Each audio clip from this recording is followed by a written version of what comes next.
Ito ang kulang kay Josephine Aton, a single mom from Cebu City.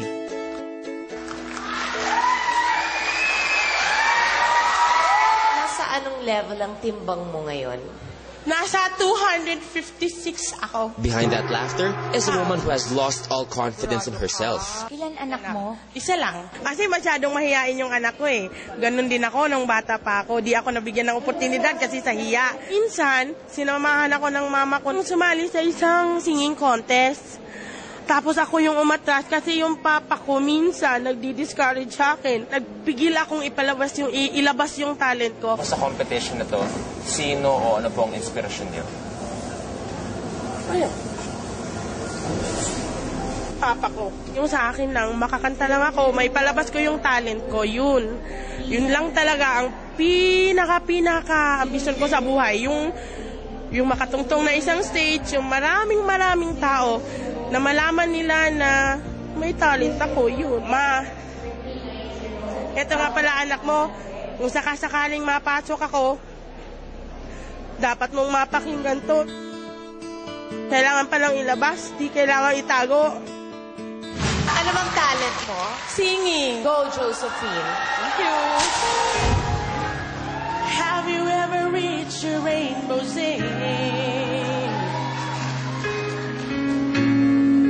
Did you find your pot of gold?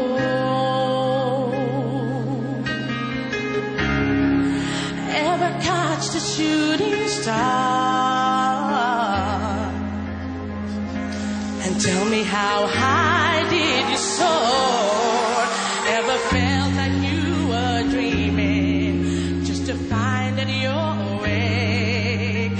And the magic that surrounds you could lift you up and guide you on your way. I can see it in the stars across the sky.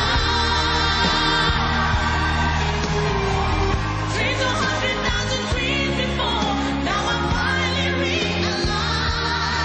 You see, I'm waiting all my life for this moment to arrive. And finally,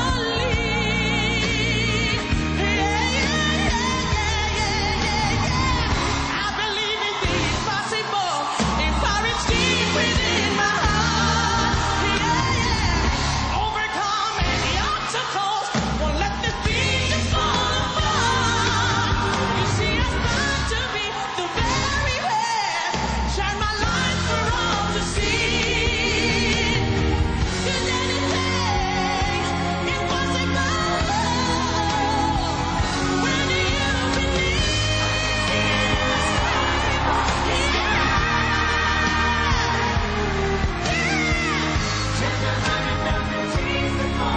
Now I finally realize.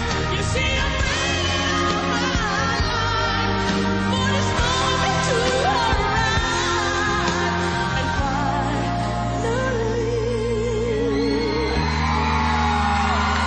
I believe. Thank you.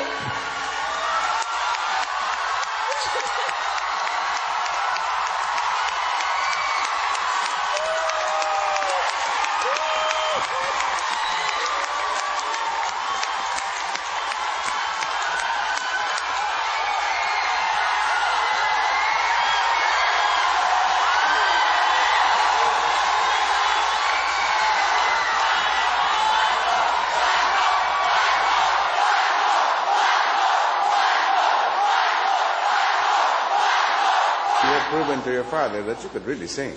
Para sa kanya to eh. Be proud of me naman pa ah.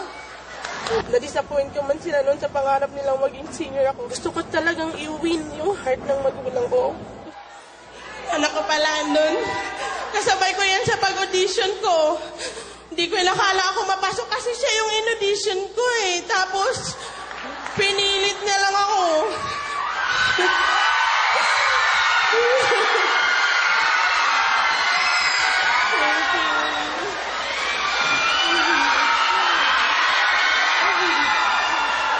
Ako ang boses niya, pang-international.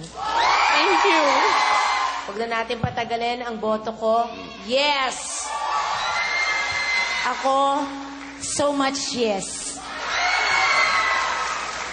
Yes na yes. Thank you po. See you sa next round, Josephine. Congratulations! Finally, Josephine believes.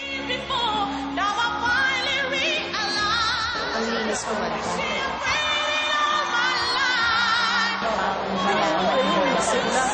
Tapos ngayon ko lang siya nakita talagang nagano sa akin. Unang pagkakataon ko nakita ang papa ko nagtutangsan sa akin. And she makes us believe that the Philippines has got talent. Well, we will leave you wanting to see more.